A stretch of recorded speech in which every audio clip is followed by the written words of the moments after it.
Hello, everyone. Welcome back to Good Orderly Direction, Practical Tools of the Bible. Today we're discussing Exodus chapter 18, Delegation to the Judges. I'm your host, Dr. Donnelly Snipes.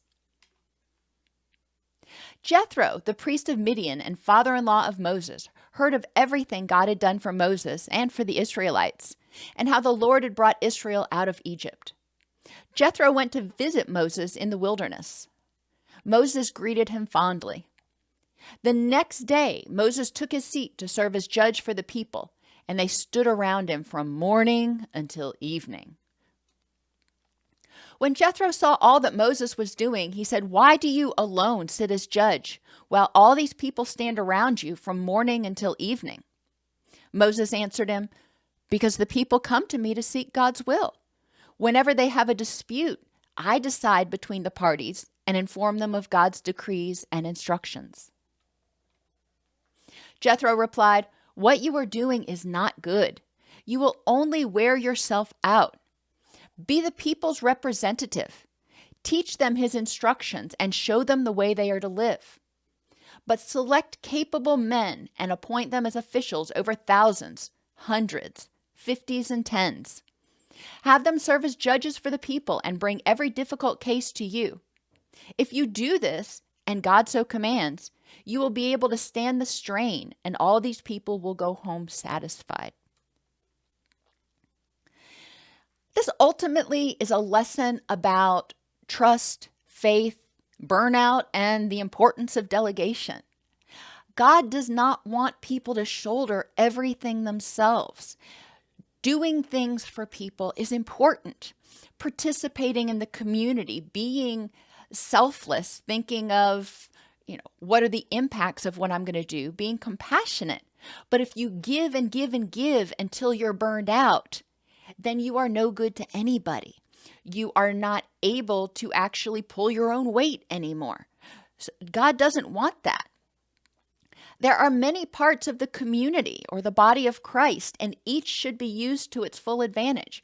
Remember, Jethro said, "Why are all these people standing around? Why aren't some of them helping you?" Moses had to learn to trust the people the same way he was asking them to trust him. A lot of times when we see people who are starting to get burned out, we step back and there are a couple of different motivations. One is there's so much to be done and I just need to keep doing it in order to solve the problems of the world. Well, one person is not going to be able to solve the problems of the world. We need to work smarter. We need to work together. And we can even see that in treatment centers or in families or in communities where there are a few people who wear themselves out.